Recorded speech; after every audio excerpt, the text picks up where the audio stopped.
A somber funeral is held for a boy who passed away at just 17 years old. His relatives reflect on his fragile health, admitting they're surprised he lived so long. They decide to bury his favorite book with him, a story about a peaceful, slow life. A loved one gazes at the sky, wishing the fantasy worlds he read about were real. Suddenly, the boy awakens with a halo, finding himself in an unfamiliar, ethereal realm. He stands utterly bewildered before a massive hourglass, questioning his strange surroundings. A magnificent winged figure appears, revealing he has arrived in the realm of reincarnation. She explains this is a place for unfairly departed souls, and he realizes it's a genuine isekai scenario. The celestial being is taken aback by his immediate understanding of the situation. His intense, sweating expression hints at a terrifying realization, leaving his guide completely shocked. But his terror instantly melts into tears of pure, unadulterated joy. He can't believe his ultimate fantasy has come true, leaving his guide utterly baffled. The celestial being sighs, realizing she's stuck with an over-the-top isekai fanatic. She attempts to regain control of the situation, explaining the standard procedure of receiving one divine blessing. He immediately cuts her off, demanding to know if he's getting a cheat skill for an overpowered life. Flustered by his eagerness, she directs him to take a seat before the grand celestial device. She pushes him into position, placing him directly in front of the massive hourglass. The colossal mechanism begins to activate, its ancient machinery groaning to life. A single glowing spark of energy descends from the top, ready to bestow his new power. His blessing is Unlock, an ability to remove curses and open any sealed treasure chest. He inspects the glowing key, concluding his skill isn't useless, but it's definitely not overpowered.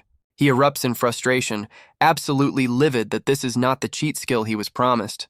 Collapsing in despair, he wails about how he's supposed to dominate this new world with such a mundane ability. Despite his whining, his Unlock skill became surprisingly sought after by treasure hunters and adventurers.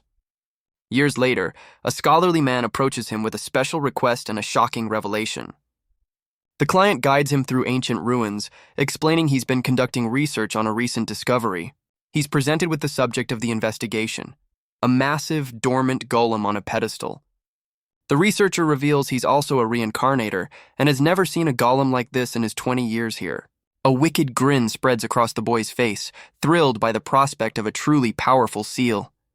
The client confirms the golem is bound by immense magic, which is exactly why he hired Mr. Fray. Fray cheekily reminds the scholar that the golem will obey whoever activates it. The scholar calmly agrees, stating his only goal is to observe the golem for his research. With the client's blessing, Fray summons his glowing key, eager to get started.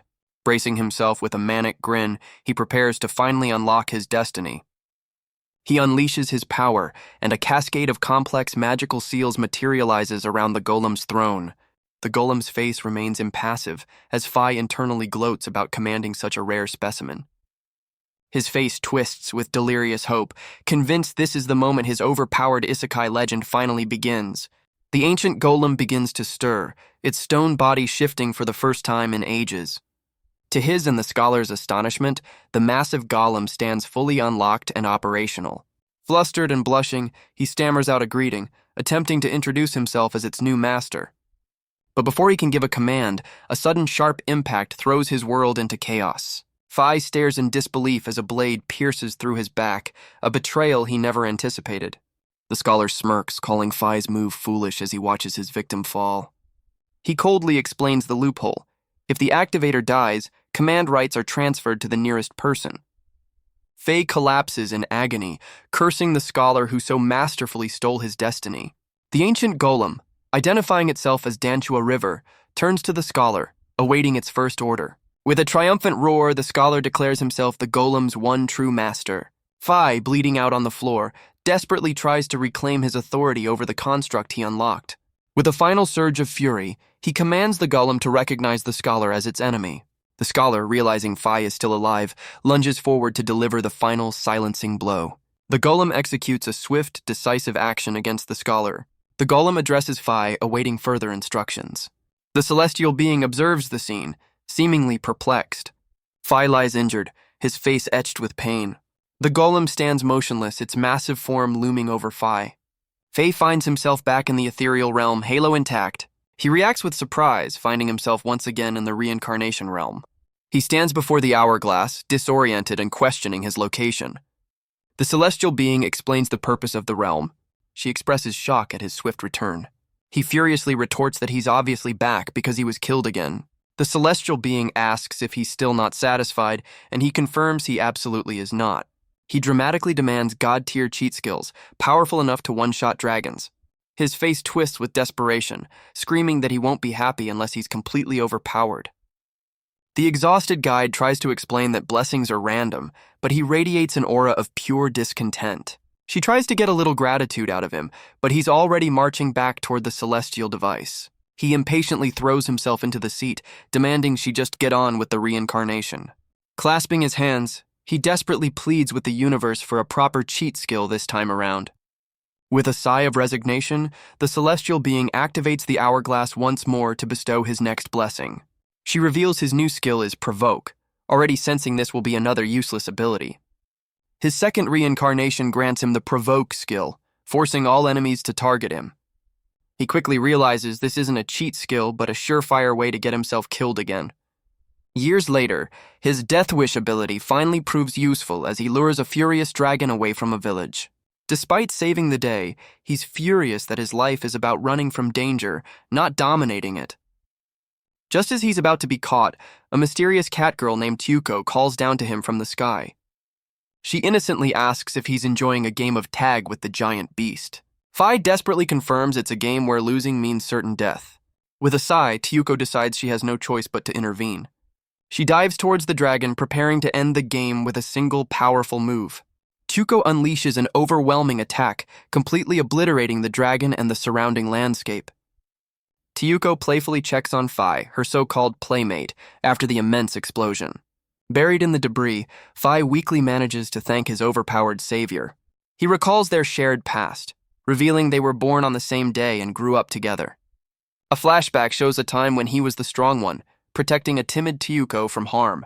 But now the roles have completely reversed, with her effortlessly dispatching beasts he can only run from.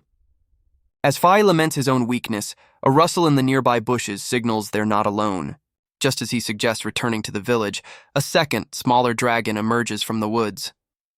Fray's relief turns to terror as he realizes the fight isn't over yet. The new threat dives directly towards the unsuspecting pair. Without a second thought, Fray shoves Tyuko to safety, taking her place in the line of fire. He activates his provoke skill, forcing the smaller dragon to focus its rage entirely on him. As Tyuko lands safely, Fray calmly frames the incoming beast with his hands, accepting his fate. He curses his luck, lamenting that he never received a proper cheat skill for a glorious life. With a wry smile, he thinks that at least he could have gone out in a more stylish way. Tyuko watches in stunned silence, unable to comprehend his sudden selfless act. The dragon unleashes a devastating attack, completely obliterating the spot where Fray stood. In his third reincarnation, he receives the skill Clairvoyance, allowing him to see distant locations and the near future. Now a strategist, he realizes the immense potential of this new non-combat ability. With his newfound power, he successfully guides a hero to the Demon Lord's castle for the final battle. The hero, though victorious, complains about how utterly exhausting the ordeal was. Fray tearfully complains, frustrated that he wasn't the one to land the final blow on the Demon Lord. Bren reminds him that even with the main threat gone, their work as heroes is far from over. Fray clenches his fist, vowing that next time he'll be the one to claim the spotlight. The hero smiles warmly, expressing his complete trust in Fray as his partner and guide. Suddenly, Fray's clairvoyance activates, showing him a terrifying vision of imminent danger. He foresees the fallen Demon Lord's body glowing with a sinister, self-destructive energy. The dying entity declares its intent to take its killer down with it in a final, desperate act. Bren finds himself completely paralyzed by the entity's power, unable to escape the incoming blast. The Demon Lord unleashes a final, lethal attack aimed directly at the helpless hero. Without hesitation, Fray shoves Bren to safety, intercepting the deadly blow himself. Bren stares down at the fallen Fray, calling his selfless act foolish. The hero is frozen in utter disbelief, unable to comprehend the sacrifice. Fray curses his fate, frustrated that his life is ending this way once again. As he fades, he laments to Bren that he truly believed this life would be meaningful. With his last breath gone, Bren screams his partner's name in despair. In his fourth reincarnation, Fray finally gets a useful skill, super speed regeneration. Thanks to his new power, he lives a long, peaceful life and dies of old age, surrounded by loved ones. His granddaughter, Lulubell, weeps uncontrollably, begging her beloved grandpa not to leave them. His son holds his hand, offering a final, heartfelt thank you to his father. A flashback reveals his son was an abandoned child whom Fay adopted and raised as his own.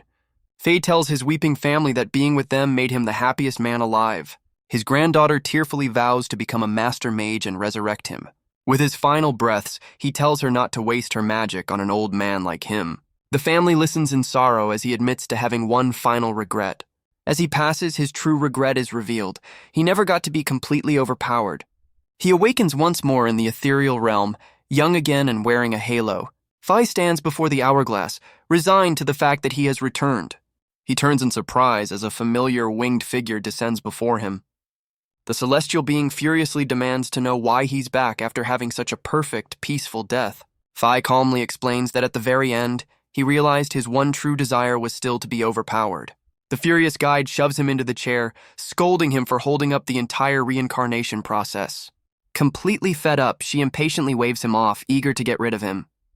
In his fifth reincarnation, Fay realizes the goddess was in such a rush she didn't even tell him his new skill. Without knowing his new power, he's forced to take on odd jobs as a porter for an A-rank adventurer party. His new party members impatiently ask what the holdup is, clearly annoyed by his clumsiness. The party leader dismissively orders him to gather loot while the others take a break. He miserably picks up his things, lamenting that his skills are only suited for support, not the glorious combat he craves. Just then, the party's friendly mage calls out his name, getting his attention. The mage and the knight decide to help him, showing some compassion unlike their comrades. Suddenly, a massive monster smashes through the wall, ambushing the unsuspecting party. The party stares in disbelief as a swirling mass of shadowy tentacles emerges from the breach. A terrifying mechanical beast materializes before them, its form clicking into place as the party leader identifies its shadow step ability. The adventurers panic, realizing they're facing an S-rank threat they are completely unprepared for. The party leader screams for a full retreat as the skeletal, centipede-like monster lunges down the stairs. While the others flee, the kind mage and knight look back, their faces etched with concern. The party leader yells at Fay to get out, but in the ensuing chaos, Fay trips and falls. The compassionate mage sees him fall and desperately screams for him to run. Instead of fleeing, Fay rises to his feet, declaring he's had enough of being a mere errand boy. Seeing Fay's defiance, the party leader callously grabs the mage and knight, deciding to abandon the porter. The rest of the party deserts him, leaving a resolute Fay to face the S-rank monster alone. He faces the monster, lamenting that he always dreamed of being the one to defeat such beasts. His face hardens with the bitter memory of only ever being used as bait or a distraction. Overwhelmed by his past failures, he begins to lose all hope. He questions the very point of reincarnating, feeling utterly alone and powerless. Suddenly, a memory of the kind knight reminds him of his vow to never give up. The image of Tyuko appears, challenging him to at least go out with some style. He then recalls his promise to Bren that he would be the star next time. Finally, he remembers telling his granddaughter that he would live with no more regrets. The spirits of those he protected in his past lives appear, their words giving him newfound strength. A powerful aura erupts from his body as a system window reveals his true skill. Skill creation. Filled with newfound resolve, he confidently declares that he can change his own fate. He desperately calls upon his fifth skill, hoping it will trigger in time to save him. Back in the celestial realm, his guide suddenly recalls a crucial detail she forgot to mention. A massive, glowing summoning circle erupts beneath him, catching him completely by surprise. She reveals that the blessing he received this time was the power of summoning. His power summons the very allies he saved in his past lives, the golem, Tyuko, and Bren. The ancient golem, Dantua River, is the first to act, identifying the monster as a hostile and leaping into battle. The incomplete god lands a devastating blow, sending the S-rank beast reeling. Next, dragon handler Tyuko joins the assault, eager to clear out the remaining threat. Finally, hero Bren joins the fight, vowing to show his true unrestrained power. The hero king Bren laments being stuck with yet another monster-slaying job. A title card dramatically introduces him as the legendary Hero King. The S-rank beast is utterly obliterated, its form shattering into countless pieces from the onslaught. Suddenly, Fay's granddaughter Lulubell appears, introduced as a super high elf ready to show her power. She unleashes a devastating magical blast, adding her own immense power to the fray. Fai roars in triumph, watching his legendary allies assemble before him. Tyuko playfully greets Fai, reminding him that she's his favorite playmate. Bren grins, declaring he's here to finally witness Fai's moment of glory. The ancient golem calmly addresses him as Master Fai, acknowledging their reunion. His granddaughter Lulubell cheerfully greets him, only to realize she's now older than her own grandpa. Fai runs towards his legendary allies, overcome with emotion at their reunion. He vows that with their combined strength, he will finally show the world what being overpowered truly means. With a look of pure determination, he promises himself that this time will be different. Surrounded by his powerful friends, he joyfully declares this will be his final reincarnation. Fei formally thanks his summoned companions, ready to lead them into a new future together. His confident speech is cut short by a sudden interruption that leaves him completely stunned. While Bren cheers enthusiastically, the rest of the group looks on with mixed reactions. Lulubell joyfully tackles her grandpa in an enthusiastic hug, much to everyone's surprise. She playfully teases the now youthful Fai about how much he's shrunk since she last saw him. Fei protests that he's a teenager again, as Lulubell affectionately notes he still smells like her grandpa. Tyuko playfully asks if Lulubell calling him grandpa means he got married in a past life. Fai clarifies from the stairs that he never married and isn't blood-related to Lulubell. His catgirl companion processes this new, slightly confusing information. Tyuko cheerfully admits she was planning to flick his forehead as a strange celebration if he had. A hand suddenly claps Fai on the shoulder, and a familiar voice greets him.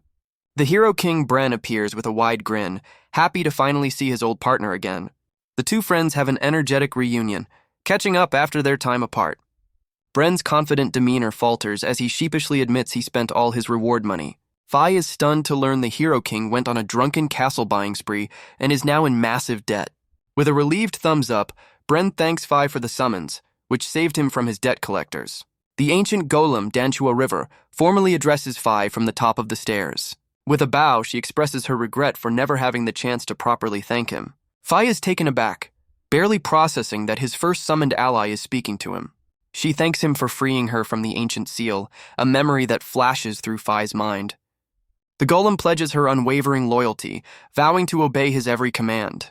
He asks about her well-being, and she confirms she has guarded the ruins ever since his death.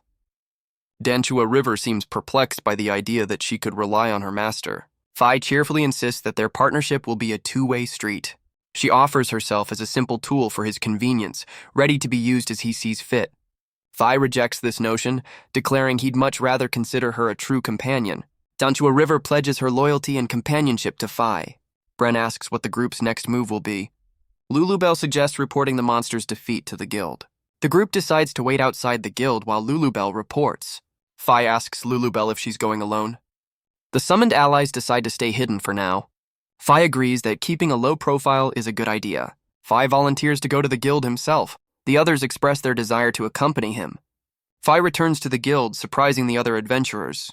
The adventurers who abandoned him stare in disbelief, demanding to know how he's still alive. Fei turns around, innocently questioning their panicked expressions. Another guild member explains they were told he'd been left to face a deadly shadow step monster. With a cheerful smile, Fai casually announces that he actually defeated it. The entire group is rendered speechless, unable to comprehend his impossible claim. The guild hall erupts into chaos as everyone reacts with shock and disbelief. The party leader stammers, demanding to know who Fai thinks he is to make such a statement. A blush of pure excitement spreads across Fai's face as he realizes this is his moment to shine. The adventurers feel an overwhelming aura from him, mistaking him for a legendary S-rank hero. With a confident smirk, Fai formally announces that he is the one who defeated the Shadow Step. The guild hall erupts in utter disbelief at Fai's claim. The adventurers who abandoned him are especially shocked. Fai calmly explains his logic, further baffling everyone.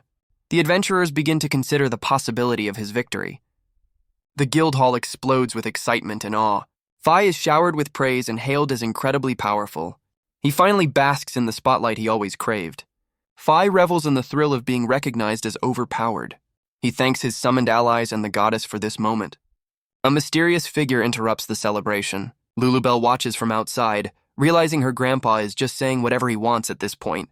Tyuko grins mischievously, finding the whole situation incredibly entertaining. Bren laughs, declaring that no matter what happens, Fai is definitely buying them all dinner.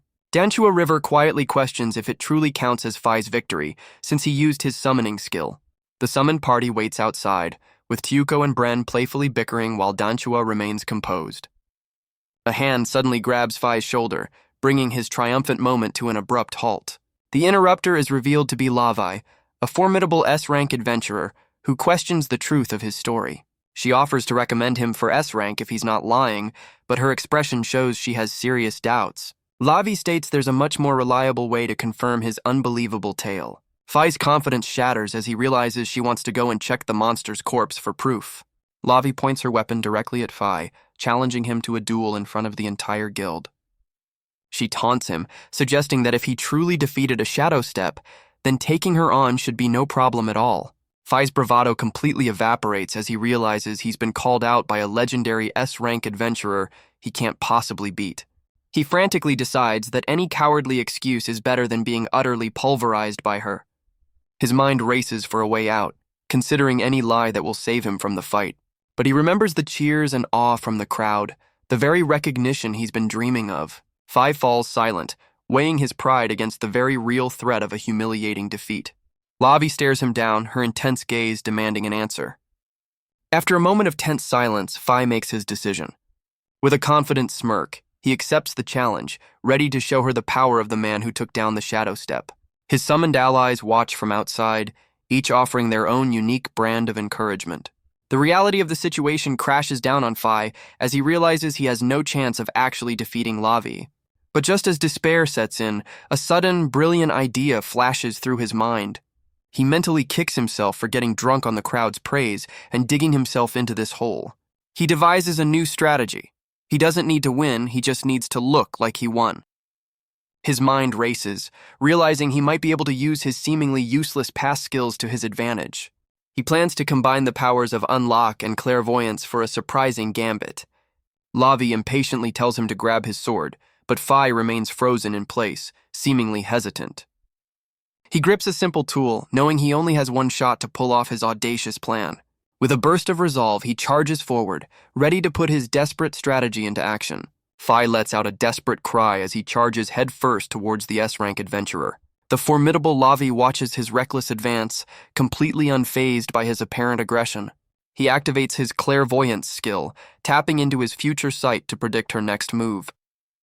His clairvoyance reveals a vision of Lavi's lightning-fast counterattack, a blur of motion he can't possibly match. He realizes that even with future sight, her speed is so immense that he's physically too slow to react. A desperate new idea forms. Instead of trying to dodge the attack, he'll try to dodge the future he just saw. By anticipating her precise movements, he slips past her blade at the last possible second, using her own skill against her. Having successfully dodged the fatal blow, he prepares for the second phase of his audacious plan. Knowing he can't win with force, he instead kicks up a cloud of dust, momentarily blinding his opponent. He uses the brief distraction to slip past her defenses, moving in for his real objective. Instead of attacking, he uses her momentum to slide past and tap her armor with his tool. Lavi lands, completely baffled by his strange move, as the crowd wonders if he even landed a hit. With a sly grin, Fai secretly activates his Unlock skill, revealing the true purpose of his charge. To her astonishment, her formidable S-rank armor suddenly shatters and falls away from her body. The entire guild hall is stunned into silence, witnessing the impossible outcome of the exchange. The crowd erupts, convinced he just destroyed her armor with a single blow from a simple tool. Fai internally celebrates, overjoyed that his desperate multi-skill gambit actually paid off. He turns to the stunned Lavi with a triumphant smile, ready to claim his victory. His internal monologue reveals the trick. He simply unsealed her armor and timed a fake slash to create an illusion. But his celebration is cut short as Lavi's blade appears inches from his face, proving she's far from defeated. He collapses in feigned agony, pretending her counterattack sent him flying across the room. Lavi scoffs at his performance, pointing out that he never actually laid a finger on her. Fai's face shows pure panic as he realizes she saw right through his theatrical illusion. He inwardly admits his only goal was to create a spectacle, not to actually harm her. The S-rank adventurer's sharp gaze confirms she was never fooled by his desperate act. To his complete surprise, Lavi unexpectedly gives his clever gambit a passing grade. She concedes that, despite the trickery, a loss is still a loss in the eyes of the crowd. Lavi acknowledges that he somehow managed to evade her attack and strip her of her armor. The guild members erupt in cheers, now completely convinced Fay is the next legendary hero. Fay questions her motives, only for Lavi to declare that she genuinely believed in his potential. Lavi questions if Fay was always strong or became strong. Fay is starstruck by Lavi's acknowledgement. Lulubell observes the scene from the guild's upper level, impressed. Fay humbly accepts praise for his supposed strength. The guild formally nominates Fay for S-rank adventurer status. Fay learns he needs to complete 3 A-rank quests first. He's reminded of 2 previous A-rank quests he assisted with. The guild offers him a specific A-rank quest for his 3rd. The quest involves eliminating a monster attacking an empire. Fay questions the danger level of the assigned quest. Lavi reveals the quest is a high-priority request directly from the Imperial Knights. She explains that 2 separate A-rank parties have already attempted the mission. However, both of those highly skilled parties met a disastrous end and were completely defeated. Due to its extreme difficulty, the guild is now considering officially upgrading it to an S-rank quest. Fay sweats nervously, realizing he's just been handed a mission far beyond his actual capabilities. The guild receptionist cheerfully confirms his fears, radiating misplaced confidence. She declares that if anyone can handle it, it's the legendary hero who defeated the Shadow Step. Trapped by his own lie, Fay gives a pained thumbs up, accepting the suicidal mission as his friends look on. He stumbles out of the guild, his mind reeling from the impossible task he's just accepted. Just as he's leaving, a familiar voice calls out his name, stopping him in his tracks. He's surprised to find his legendary companions waiting for him just outside the guild. Lulubell innocently praises Lavi's kindness, while Bren seems to notice Fay's lingering anxiety. Fay explains they still have to deal with guild bureaucracy before they can officially leave. Tyuko, ever the adventurer, eagerly asks if their next stop is the Empire. Before answering, Fay suddenly hands a pouch of coins to a very confused Bren. He explains it's the reward money for defeating the Shadow Step, much to the Hero King's shock. Bren reluctantly accepts the pouch, admitting it's a fair payment for their combined efforts. His mood shifts as he pulls out a town pamphlet with a sly grin, suggesting they explore. He proposes the whole group go hang out and kill some time while they wait for the official quest. Bren gives Fay an overly enthusiastic slap on the back, nearly knocking him over. Lulubell panics, questioning Fay's decision to give the reward money to the notoriously irresponsible Bren. Tyuko threatens the fallen Bren, who defensively argues about the nature of earning money. Fay wisely decides to entrust the reward money to the most responsible member, Danchua River. Lulubell and Tyuko immediately protest, wondering why they weren't chosen to hold the funds. Fay bluntly explains his reasoning, knowing the 2 of them would waste the money on frivolous things. With the financial situation settled, Fay leads his legendary companions through the town streets. He pauses by a window, lost in thought as he grips a small blade. A sudden memory strikes him, a crucial lesson learned from one of his previous lives. He recalls a saying, a team composed entirely of heavy hitters rarely works together effectively. A wave of anxiety hits him as he wonders if his overpowered allies will accidentally level the town while he's gone. Tyuko excitedly asks Chwari where they should explore first. The ancient golem is confused by the new nickname, but Tyuko insists it's because her full name is too long. The rest of the group decides to tag along with Danchua, since she's now the designated money holder. Danchua admits she doesn't know how to relax, having only ever guarded the lonely ruins after Fay's death. Tyuko immediately offers to give the ancient golem a grand tour of the town. Bren enthusiastically throws his support behind the idea, eager for some fun. Danchua is genuinely touched by their kindness and gratefully accepts their offer. Lulubell chimes in, promising to show their new companion all of their favorite spots. Bren eagerly volunteers to be the first to pick a destination. But Tyuko takes the lead, dragging Danchua into a store and announcing their tour begins with a shopping spree. Tyuko enthusiastically takes charge of the shopping trip, promising to find Danchua the perfect outfit. She playfully criticizes the ancient golem's fashion sense, declaring her current outfit tacky despite her cuteness. Danchua gratefully accepts the mountain of clothes Tyuko has picked out and is ushered into a fitting room. Inside, Bren and Lulubell are also present, with Danchua marveling at the simple novelty of a fitting room. After a moment of anticipation, the curtain is dramatically thrown open for the big reveal. Tyuko proudly presents Danchua, who steps out in a stunning new dress, looking slightly bewildered by the change. Bren and Lulubell are completely starstruck, gushing over how adorable their stoic companion looks. But Tyuko isn't finished yet, excitedly announcing she has even more styles for Danchua to model. Danchua is put through a rapid-fire fashion show, trying on everything from cool and modern to sweet and frilly. Dressed in yet another new outfit, Danchua quietly wonders if her master, Fray, would approve of her new look. Tyuko presents another outfit which Bren and Lulubell enthusiastically approve of. They assure the golem that Fray will undoubtedly be impressed by her new look.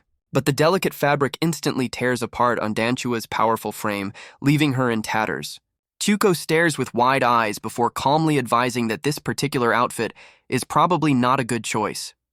She suddenly snatches the dress away, forbidding Danchua from wearing anything that might charm Fray.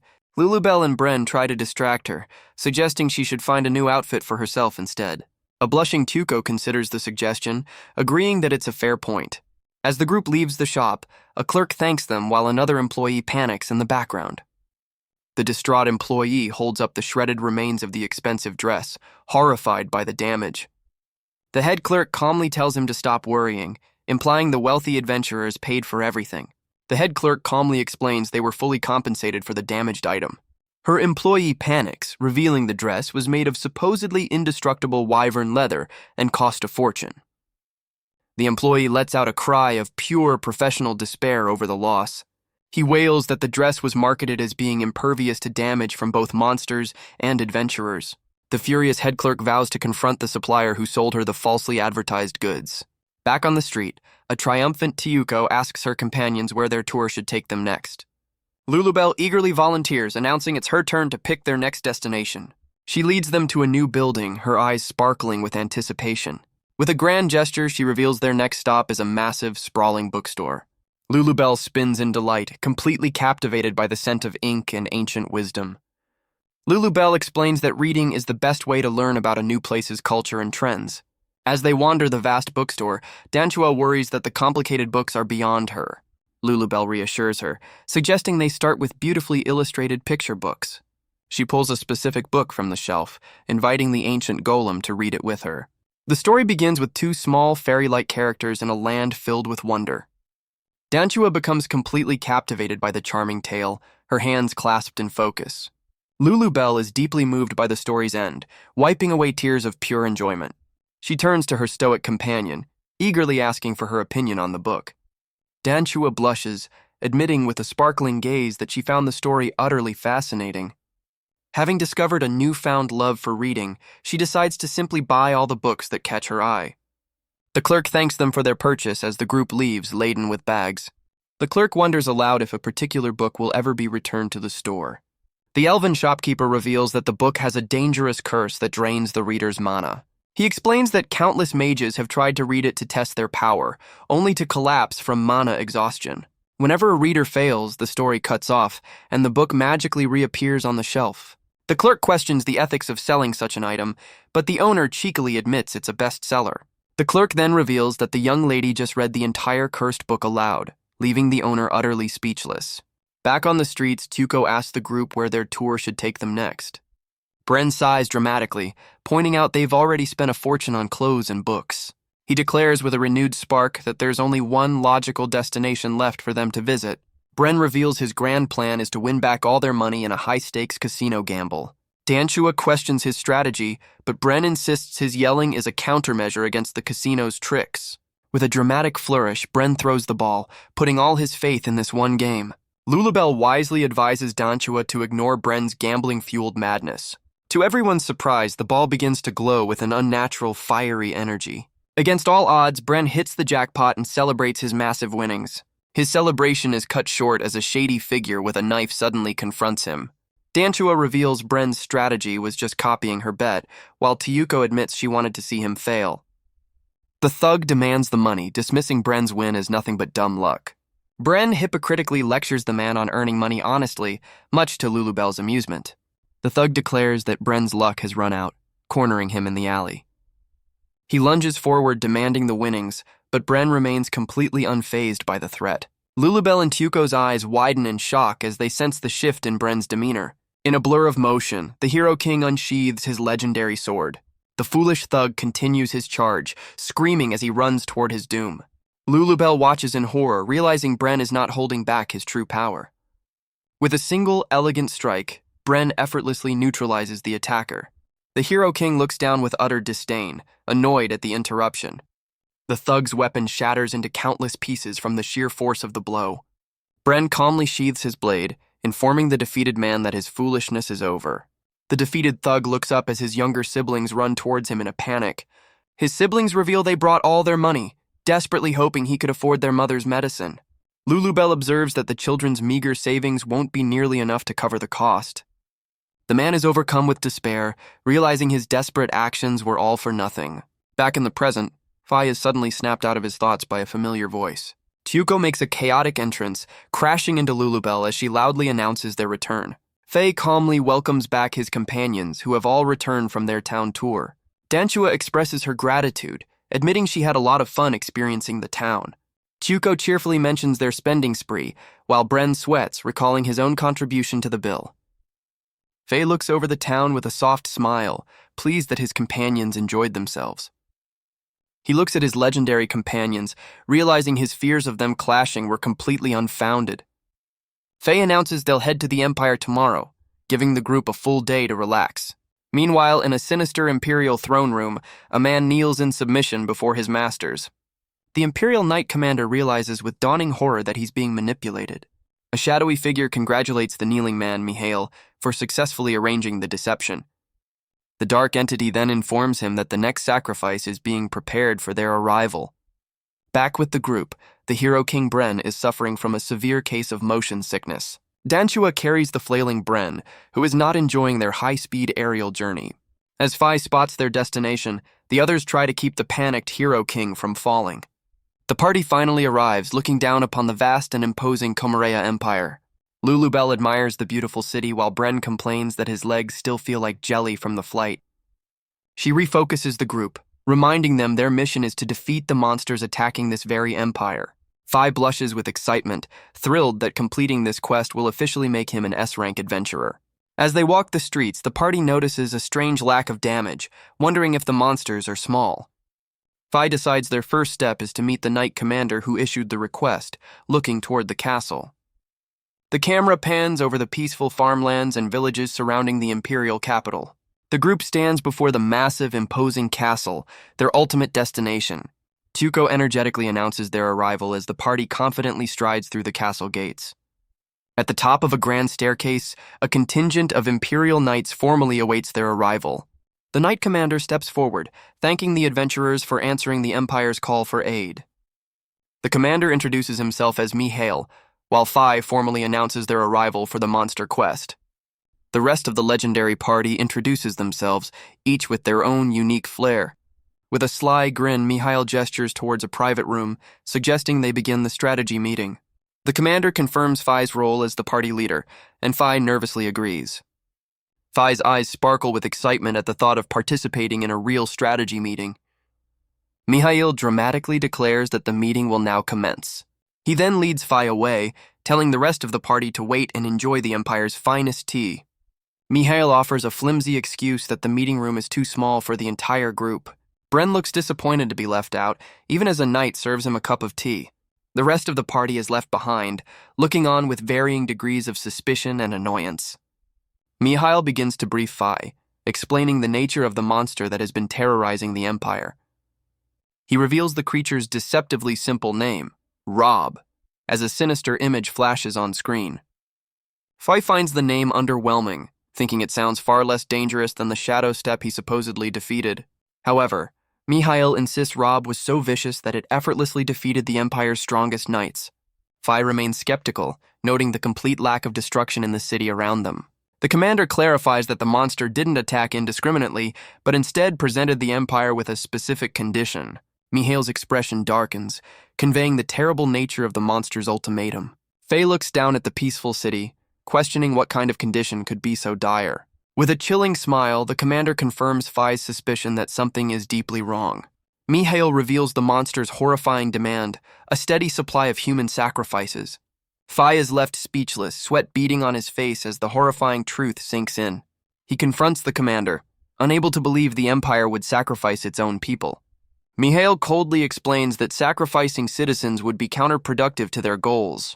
He then reveals their twisted solution: The sacrifices are the unsuspecting adventurers they summon. Fai's companions continue to drink their tea, completely unaware they are the next targets. The commander stands bathed in a holy light, justifying his actions as a necessary evil for the Empire. He pleads with Fai for understanding, asking him not to resent them for this betrayal. Fai's shock turns to rage as he realizes he's been led directly into a trap. Before Fai can react, Mihail activates a powerful light-based ability, preparing to strike. A blinding flash of energy engulfs the room, catching the horrified Fai completely off guard. Fai's future sight proves useless against the commander's blinding attack. The intense flash of light sends him flying across the room, completely disoriented. Mihail looms over the fallen Fai, assuring him that he will be spared for now. The commander coldly explains that the monster demands its sacrifices be delivered alive. Back in the tea room, Tyuko smirks, questioning why the Imperial Knights have suddenly surrounded them. Lulubell calmly deduces their tea was poisoned, sending a panicked Bren into a frenzy. The Knights confirm the betrayal, demanding the party surrender to become the next sacrifices. Tyuko playfully considers if they should show mercy since their opponents aren't actual monsters. Danchua expresses quiet concern, admitting she has difficulty restraining her immense power.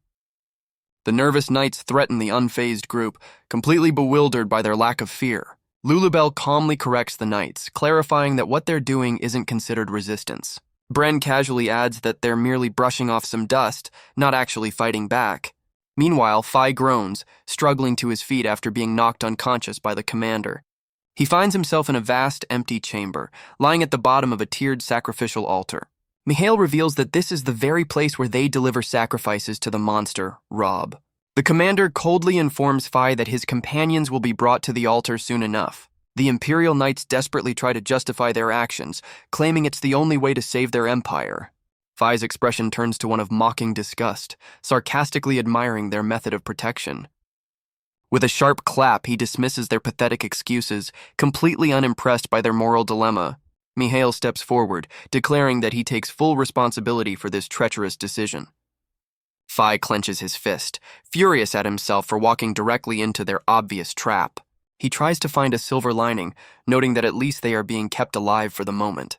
Alone in the vast chamber, he initially relies on the hope that his powerful friends will rescue him. But a flicker of doubt crosses his mind as he reconsiders his passive and helpless role. He scoffs at his own reputation, questioning how being so easily captured makes him overpowered. His mind races, realizing he was tricked, captured, and is now just waiting like a damsel in distress. A new resolve hardens his gaze as he scorns the pathetic idea of simply waiting for a rescue. He decides that even if he is weak, he will project an aura of unshakable strength. With a surge of defiance, he shatters his restraints, redefining what it truly means to be overpowered. The Knight Commander watches in complete shock, stunned by Fai's unexpected and defiant display. The Knight Commander questions if Fai's sudden burst of power is some kind of divine blessing. Fai smirks, cheekily suggesting his power comes from a different, less forgiving deity. Unimpressed, Mihail decides the source of Fai's strength is irrelevant to the current situation. He raises his radiant weapon, vowing that Fai will not be leaving the sacrificial chamber. Fai calmly admits he can't judge the morality of the Empire's desperate choices. However, he confidently declares that they have made a grave error in choosing their enemy. The commander's eyes narrow, demanding to know the meaning behind this bold threat. Fai's gaze intensifies as he reveals they've just provoked an enemy far more dangerous than the monster Rob. Before Mihail can respond, a panicked knight bursts into the chamber with urgent news. The knight frantically reports that a lone adventurer is currently storming the palace, leaving the commander utterly stunned. The exhausted knight stumbles into the chamber, barely able to stand from his desperate run. His report reveals the intruder is Tyuko, who is effortlessly tearing through the Imperial forces. The remaining knights tremble in absolute terror, utterly paralyzed by her overwhelming presence. Tyuko looks down on them with a smirk, reminding them that they were the ones who summoned her. Back in the chamber, Fai boldly challenges the commander to a rematch, eager to settle the score himself. Mihail remains completely unfazed, his calm expression a stark contrast to Fai's bravado. He coolly orders his remaining men to go and deal with the rampaging adventurer. The commander promises to join them after he has personally dealt with Fai. The two square off with Fai eager for a fight, and Mihail preparing to neutralize him for good. In an instant, Fai is sent flying into a wall, his confident challenge ending in immediate defeat. Mihail looms over the defeated Fai, confident that his prisoner won't be getting away this time. Fai looks utterly mortified, realizing how pathetic it was to be defeated right after his bold declaration. Despite being pinned to the wall, Fai defiantly asks for another chance at their rematch. The commander dismisses him, stating that no matter how many times they fight, the result will always be the same. Mihail turns to leave, intending to regroup with his knights and bring the other sacrifices to the altar. He wonders why his troops haven't brought the other adventurers, as he sent plenty of men to capture them. Elsewhere, Tyuko's grin widens as she senses the commander's plan is about to completely fall apart. Suddenly, a mysterious cat-like figure bursts into the sacrificial chamber, demanding answers from Mihail. She angrily reminds the commander of his orders to gather at least 4 sacrifices for her. The commander looks up in terror, revealing this new arrival is none other than the monster Lord Rob. Fai stares in disbelief, completely taken aback by the monster's unexpected appearance. He realizes the dreaded Rob is a humanoid demon, whose power was enough to overwhelm the entire Knight Corps. Mihail desperately apologizes for the delay, promising to bring the other sacrifices immediately. Unimpressed, the demon declares they'll just take some of the commander's knights as payment instead. The panicked commander grabs the demon, begging them to reconsider their horrifying new terms. Rob leans in, threatening to take innocent citizens from the Empire if the commander refuses. Fai watches helplessly as Mihail clenches his fist, trapped by the impossible ultimatum. The commander trembles, his face a mask of pure terror as he realizes he has no good options left. The demon finally notices Fai pinned to the wall, acknowledging that at least one sacrifice was successfully captured. It's then revealed Tyuko has also been captured, though she playfully dismisses the demon's flattery, much to the knight's confusion. The knight commander grits his teeth, preparing to unleash his full power in a desperate attack. Realizing diplomacy has failed, Fai decides to risk everything on a single, desperate countermove. Mihail unleashes a devastating beam of pure light, intending to obliterate his target. But the demon's attention is suddenly diverted, its gaze locking onto an unexpected interruption. Tyuko stands defiantly in the path of the blast, effortlessly blocking the commander's ultimate attack. Both Fai and the commander are left completely speechless by her sudden and impossible intervention. Tyuko looks down at the stunned commander, her expression a mix of annoyance and disappointment. Seizing the opening, Fai sprints past his powerful companion, charging directly at his captor. With a single decisive blow, Fai sends the commander flying across the chamber into a wall. Tyuko casually remarks that she tried to warn Fai to hold back, but he still sent the commander flying. The demon looks on in shock, revealing she left the tedious task of gathering sacrifices to the now defeated commander. The remaining Imperial Knights stare in disbelief, unable to process their commander's instant defeat. The demon's fury intensifies, realizing the entire situation has spiraled out of her control. Fai immediately redirects his attack, using his momentum to launch a flying kick at the demon. But the demon stops his attack with a single hand, catching his foot with contemptuous ease. She dangles him upside down, mocking his flawed logic and questioning his intelligence. With a flick of her wrist, she sends Fai hurtling across the chamber at an impossible speed. Fai crashes into the wall right next to the unconscious commander, creating a matching crater. The two adversaries are left slumped and defeated, united in their shared humiliation. Fai looks up in annoyance as the demon casually hangs from the ceiling, taunting him like a child. Lulubell finally arrives, apologizing for being late as Tyuko complains about a hurt back ruining her fight. The demon spots the new arrival, mockingly asking if she's another adventurer ready to be sacrificed. Lulubell calmly steps forward, vowing to restrain her true power this time. The demon's confidence shatters as Lulubell prepares to unleash a devastating attack. A cataclysmic explosion of energy rocks the entire sacrificial chamber. Fai can only watch in stunned silence, completely dwarfed by the display of power. The demon is sent careening out of the castle as Lulubell lands gracefully beside her defeated allies. Lulubell emerges from a shattered crystalline shield, prompting the demon to question if she has a divine blessing. She casually corrects the monster, revealing her power is just a simple spell, not some holy gift. The demon is utterly bewildered, questioning how she could cast a spell without any chanting or magic circles. Lulubell calmly corrects the demon, explaining that she is, in fact, always chanting. She reveals that for her, every single step she takes is part of a continuous incantation.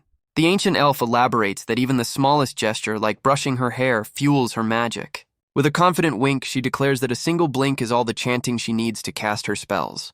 The demon is left utterly speechless, unable to comprehend this impossible level of magical mastery. Enraged, the monster unleashes its full power from outside the castle, preparing a devastating counterattack. A colossal beam of energy erupts from the castle, a clear sign the battle has escalated dramatically. The townspeople below can only stare in horror as the imperial castle is rocked by a massive explosion.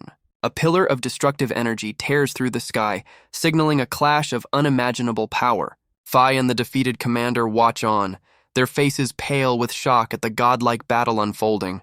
The demon is sent tumbling through the air, looking down at the castle with a sense of awe.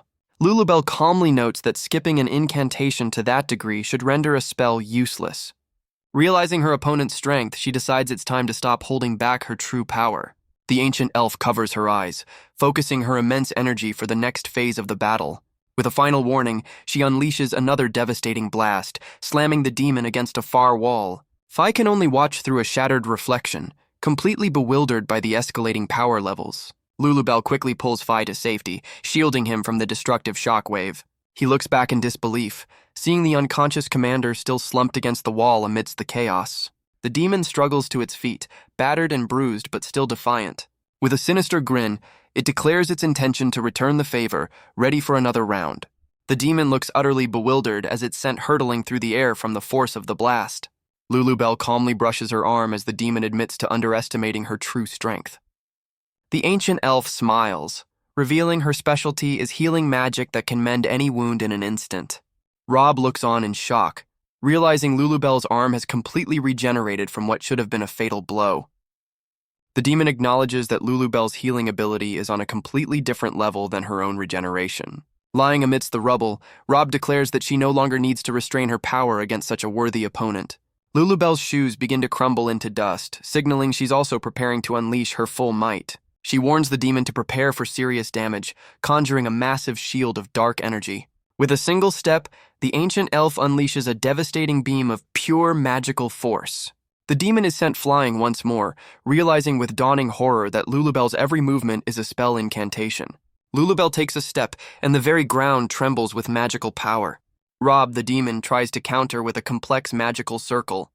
She looks surprised, seemingly realizing Lulubell's power is beyond her understanding. A blinding flash of energy erupts, engulfing the entire chamber. Rob is caught in the blast, struggling against the overwhelming force. Lulubell's attack sends the demon crashing through the castle walls. Lulubell continues her relentless assault, launching another powerful spell.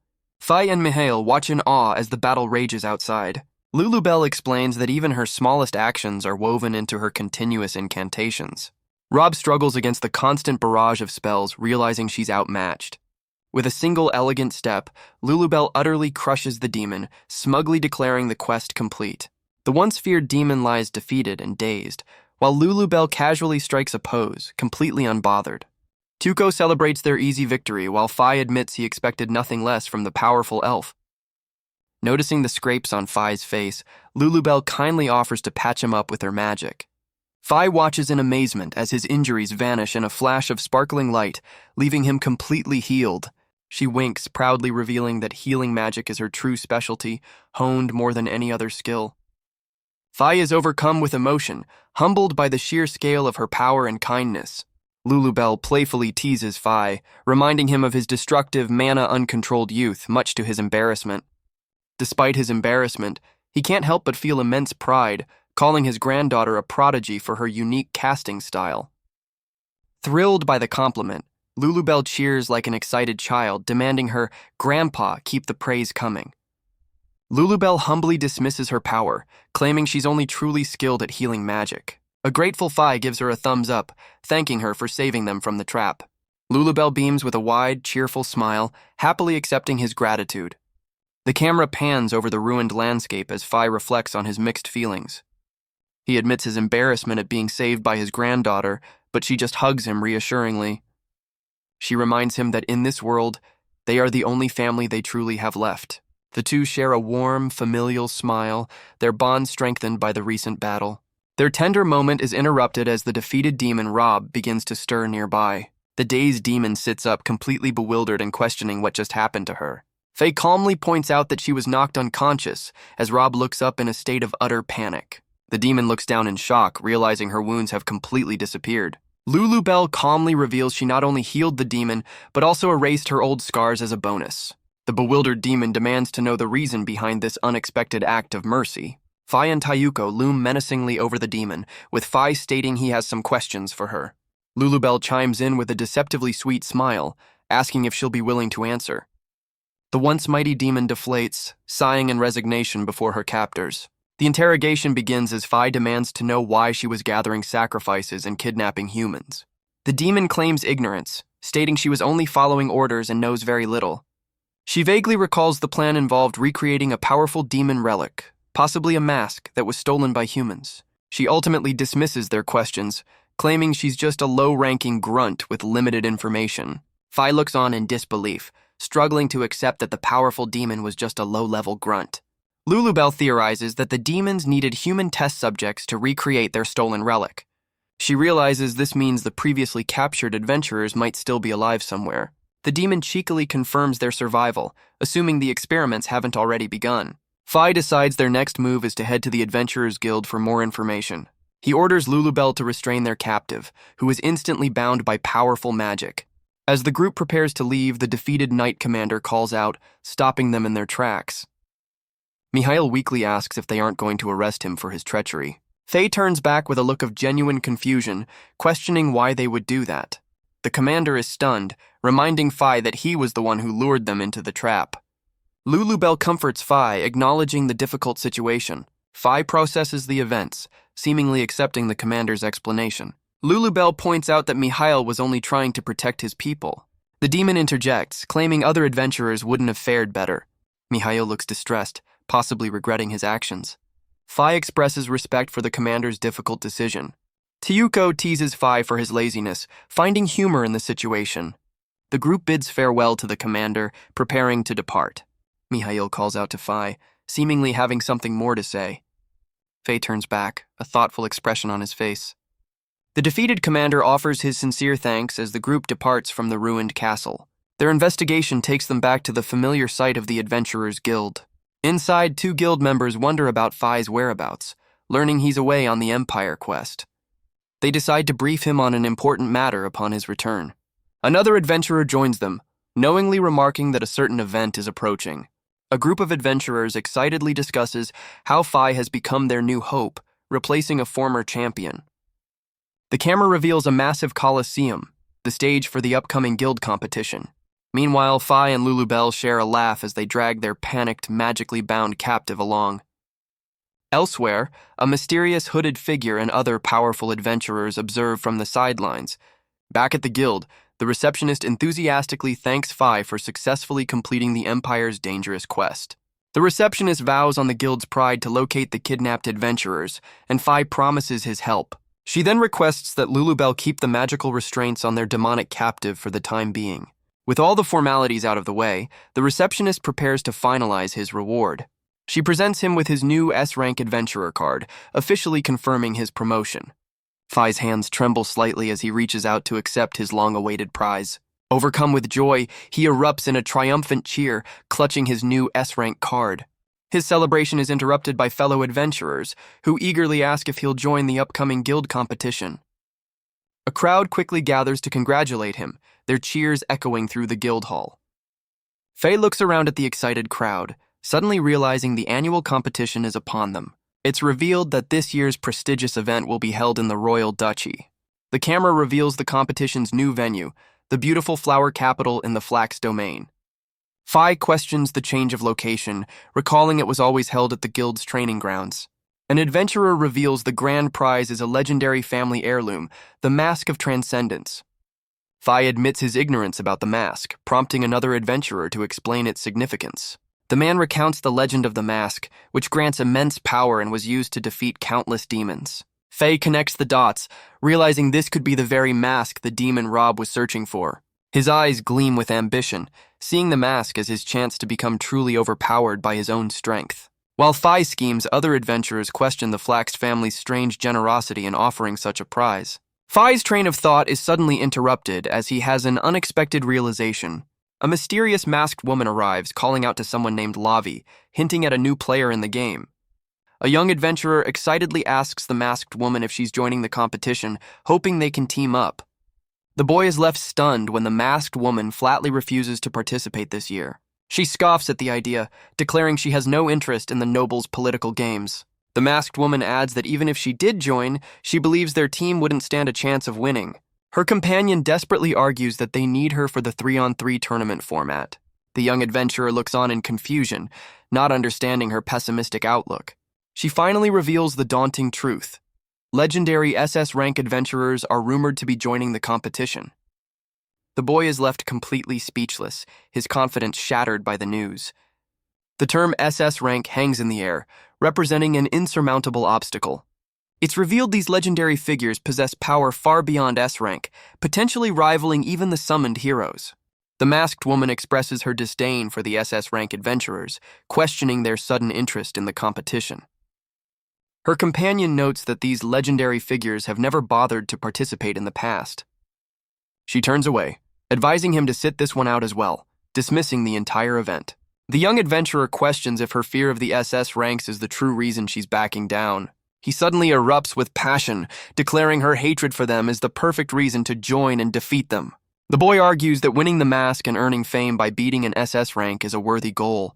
He passionately proclaims that as adventurers they cannot let fear dictate their actions. His rousing speech successfully inspires the surrounding crowd, who cheer in agreement. Unimpressed, the masked woman walks away, leaving her companion comically begging her to reconsider. Elsewhere, Fai has a flash of insight, wondering if the mask is the key to rescuing the kidnapped adventurers. The young adventurer desperately pleads with the masked woman as she walks away. She stops and turns, demanding to know what he just said to make her stay.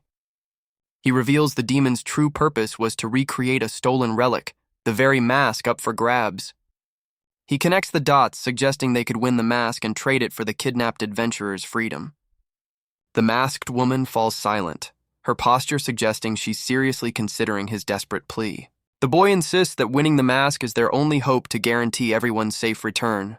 She grabs him by the collar, suspiciously asking if this is just a ploy to drag her into the tournament. He frantically denies it, telling her to verify the story with the demon captive at the guild. The masked woman's gaze hardens as she weighs the truth of his words and the lives at stake. With a sigh of resignation, she drops the boy and reluctantly agrees to join the competition. The masked woman's expression hardens, declaring that if she's competing, she's playing to win. Her young companion erupts in a joyful cheer, thrilled that she's finally on board. Despite her bold words, she privately admits their chances of victory are almost zero. The boy, however, puts his faith in Fai, believing he has a special quality that could turn the tide.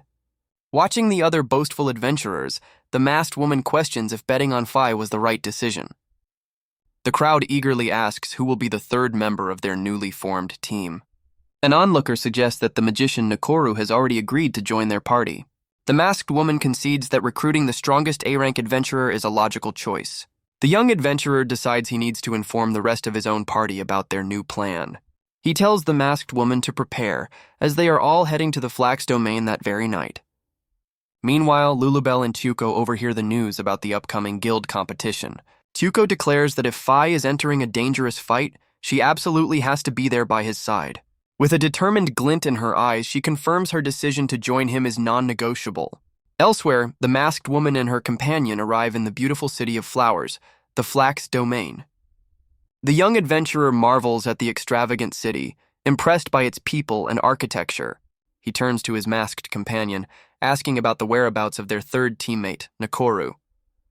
The masked woman observes the streets, noting that adventurers from other guilds are also gathering for the event. She explains that Nakoru is arriving in a separate carriage, and they've arranged to meet at the tournament venue. Eager to get started, the young adventurer urges them to hurry and head over to the competition grounds. The masked woman takes a resolute step forward, ready to face the challenges that await them. The young adventurer stares in wide-eyed wonder, completely overwhelmed by the scale of the city. He loudly expresses his amazement at the sheer size of the Flax domain, much to his companion's chagrin. His mind reels as he tries to comprehend the vastness of the territory before him. The masked woman snaps at him, embarrassed by his loud and boisterous behavior in public. Their third teammate, a stoic monk, tries to calm them down, only to be criticized for his lack of a shirt. The monk proudly defends his attire, claiming his physique is an advertisement for their guild's strength. Fed up with their antics, the masked woman orders them to stop messing around and head to the venue. Their progress is halted by a massive crowd, which she blames on her companion's dawdling. Realizing they're trapped, she decides they have no option but to take a more direct route. The young adventurer points to the sky, boldly proposing they simply go over the crowd. The masked woman is unimpressed by his suggestion, but the crowd below looks up in sudden shock. Without hesitation, the young adventurer leaps into the air, followed closely by his two companions. The onlookers are left stunned, questioning if the trio is somehow flying with magic. A knowledgeable observer in the crowd quickly realizes it's not a spell at all. He explains they're using a secret martial art of the Silver Fist, a technique that lets them run through the sky itself. As the trio bounds across the rooftops, the crowd realizes the one leading the charge must be a legendary figure. Whispers spread as people identify the Silver Fist as one of the 3 most powerful guilds in the world. The young adventurer is revealed to be none other than the legendary SS rank adventurer Duster. From his aerial vantage point, Duster triumphantly spots the registration desk for the competition, but his moment of glory is cut short as he suddenly loses his footing and plummets from the sky. His glorious flight ends in a spectacular mid-air collision with an unseen obstacle. The legendary adventurer is sent crashing to the ground, skidding across the pavement in a heap. A mysterious cat-like girl casually apologizes for the crash, standing over the fallen adventurers. Duster sits up in a daze, utterly bewildered by the sudden and unexpected impact. The girl, revealed to be Tyuko, leans in with feigned concern, surprised to find another person in the sky. His companions watch from above, stunned that Tyuko is completely unharmed after the collision. The flustered SS rank adventurer insists he's fine, while Tyuko gives a cheerful thumbs up, completely unfazed.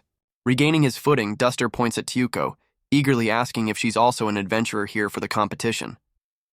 A wide, excited grin spreads across his face, clearly intrigued by this powerful newcomer. Tyuko gives a non-committal but cheerful response, confirming she's likely an adventurer as well. The SS rank adventurer clenches his fist, acknowledging the immense strength of his new acquaintance. He formally introduces himself as Duster, while Tyuko corrects his mistaken assumption about her name. Without warning, he challenges her to a sparring match in the middle of the crowded street. Tyuko is taken aback by the sudden challenge, while his masked companion seethes with frustration. The masked woman reluctantly decides to let the situation play out, despite her obvious annoyance. His companions note his unusual interest, reminding him they're supposed to be heading to registration. Duster simplifies his request, asking her to just punch him once, much to his companion's bewilderment. He grins excitedly, explaining it's the quickest way to personally test her power level. The SS rank adventurer insists on feeling her strength firsthand, eager for a taste of her power. Losing her patience, the masked woman grabs him, ordering him to stop fooling around and get moving. Duster's expression freezes as he takes the full, unrestrained force of Tyuko's punch. The SS rank adventurer is sent hurtling backwards, tearing up the very cobblestones beneath him. Tyuko watches as her single punch sends Duster rocketing down the street like a cannonball. Her eyes widen in genuine surprise, not realizing the devastating power behind her casual blow. The legendary adventurer crashes into a building with explosive force, leaving a trail of destruction.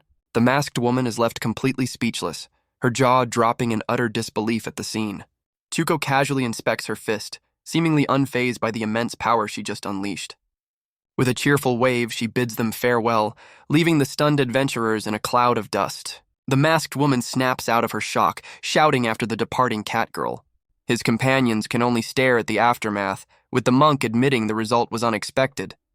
Far from being defeated, Duster bursts from the rubble with a roar of pure, unadulterated excitement. He declares he's thrilled to have joined the tournament, amazed to find such power outside the SS ranks. His masked companion looks on, already calculating the odds if they have to face Tyuko's team. A fierce grin spreads across her face as she decides she wants to fight the powerful catgirl one-on-one. The monk calmly agrees to her challenge, while she holds up a sign warning Duster not to be so careless next time. The SS rank adventurer eagerly accepts her challenge, completely fired up for another fight. Fed up with his endless shouting, the masked woman orders him to be quiet, but he just cheers louder. Their bickering is interrupted by the arrival of their third teammate, who casually apologizes for being late. The masked woman looks down from the rooftop, finally spotting the small witch hat-wearing adventurer, Nakoru. The young adventurer stares in shock, realizing from their horns and tail that their new teammate is a dragonkin. Duster's smug grin reveals he recognizes the horns and tail of their new teammate. Meanwhile, the masked woman registers their team, Glacial, for the competition. Fai is suddenly stunned to see Tyuko standing nearby, wearing a very conspicuous outfit. He questions her bizarre choice of a massive oversized witch hat and matching costume. She cheerfully explains that she simply wanted to join in on the fun with Fai's team. Tyuko reveals she borrowed the outfit from someone named Nakoru, leaving Fai speechless. Deciding it's better not to ask, Fai turns away as Tyuko offers a strange reassurance. Looking at the Colosseum, Fai admits that with Tyuko on their side, defeating an SS rank no longer seems impossible. The newly formed team rallies together, determined to win the entire tournament. Just then, Duster spots Fai in the crowd, calling out to him with a look of surprise. A new armored adventurer excitedly recognizes Fai, declaring she's finally found him again. Fai looks back in shock, recognizing the newcomer as someone named Froddy. The enthusiastic woman joins Fai and Tyuko, her presence catching them both off guard. She leans in with an intense gaze, questioning if it's truly him standing before her. Froddy playfully chides Fai, claiming he didn't recognize her because she's all dressed up for the occasion. She proudly explains she wore her best outfit specifically for the tournament, anticipating she would see him there. Faye tries to get a word in, looking flustered by her sudden and energetic appearance. Meanwhile, a suspicious Tyuko stares intently, repeatedly demanding to know the identity of this mysterious woman. The newcomer finally introduces herself as Froddy, an adventurer from the Shadow Guard Guild. Tyuko coldly dismisses the introduction, turning to Fai to demand he explain his relationship with Froddy. Froddy passionately declares Fai as her benefactor, who saved her from a life of crime, much to his own confusion. She finds his forgetfulness charming, questioning how he could forget her after everything he's done. The armored adventurer reveals she always wanted to join his guild, but lost track of him after he vanished. With a hopeful grin, she flips the script and invites Fai to join her guild instead. Tyuko's response is an immediate and absolute refusal, her eyes swirling with possessiveness. Standing protectively before Fai, Tyuko declares she has no intention of handing him over to a rival. Froddy insists that Fai would be far safer and could reach his full potential if he joined her. The brim of Tyuko's hat shadows her face, hiding a glare that promises a confrontation. A tense aura crackles between the two women as they lock eyes, ready to fight over Fai. Caught in the middle, a bewildered Fai weakly tries to de-escalate the sudden and intense rivalry. Froddy raises the stakes, proposing that if her guild wins the tournament, Fai must join them. Tyuko dismisses the roundabout condition, challenging her to a direct fight right here and now. The armored adventurer wisely declines, concerned about causing collateral damage to the crowd. A dark energy swirls, hinting that a swift and contained attack is about to unfold. In a flash, Tyuko appears behind Froddy with a blade, threatening to end the fight in a single strike. Fai is left speechless, unable to comprehend the impossible speed of his companion's movement. A sudden impact sends Froddy reeling backwards as the two women clash in a blur of motion. Landing gracefully, Froddy looks on in shock as Tyuko acknowledges she's holding back because she's Fai's friend. The terrified adventurer pleads for her life as Tyuko stares her down with a menacing glare. The shocking truth is revealed as Tyuko casually spits out fragments of Froddy's shattered sword, having blocked it with her teeth. Froddy stares at her shattered sword, realizing the terrifying gap in their power. Wisely backing down, Froddy suggests they settle their rivalry in the official tournament instead. Tyuko angrily objects, accusing her of running away from a proper fight. Ignoring Tyuko, Froddy turns to Fai with a hopeful smile, asking for his support. This only infuriates Tyuko more, who loudly demands Fai cheer for her and her alone. Fai tries to calm the situation as Tyuko's outburst draws unwanted attention at the registration desk. Watching from a distance, the masked woman coolly agrees with the decision to postpone the fight. Her young companion Lavi approaches Fai's group, asking if they've finished checking in. The masked woman then turns her attention to Fai, questioning his connection to Froddy. Fai sheepishly admits he knows her, then turns the question back on Lavi, surprised by the connection. Fai stares back in complete confusion, unable to process the tangled web of connections. The masked woman confirms she knows Lavi, her gaze intense and unwavering. She then reveals that Froddy is the fastest adventurer in history to ever reach the legendary SS rank. Fai lets out a silent scream of disbelief, completely floored by this revelation. Tyuko tries to comfort the stunned Fai, a determined look on her face. With a fierce grin, she vows to personally defeat the SS rank adventurer herself. Meanwhile, in a grand castle within the Flax domain, a new plot is unfolding. A mysterious figure reports to the powerful Duke Flax, the host of the tournament. The hooded individual confirms they've placed a magic circle on both the arena and the Duke's own son. With a casual gesture, the masked figure confirms their sinister preparations are complete. Duke Flax smirks, congratulating his hooded accomplice on a job well done. The masked figure confirms their plan to activate the magic circle during the tournament's final round. They casually mock the Duke, hoping his son actually wakes up from his comatose state. The Duke reveals the finals will be a four-way free-for-all, the perfect moment to spring their trap. A woman tends to the Duke's son, explaining he must awaken as something far more powerful than before. The hooded figure clarifies the goal, to create a being strong enough to surpass even SS rankers like themselves. With a dismissive hand gesture, they admit they only care about receiving their bonus payment. The SS ranker coldly states that the fate of the Duke's precious son is of no concern to them. The Duke agrees to the terms with a chilling indifference, completely fine with the potential sacrifice. Their business concluded, the mysterious figure casually departs, leaving the Duke to his schemes. Duke Flax looks down, his thoughts turning to his son, Gil. He believes this twisted ritual will finally make his son worthy of the family name. Back at the arena, an announcer whips the crowd into a frenzy, thanking them for their patience. With a roar, he declares the 85th Guild versus Guild tournament officially underway. As the announcement echoes, Tyuko and Lulubell watch from the sidelines, ready for the competition to begin. And finally, we see a huge coliseum packed with people who are hungry for bread and circuses.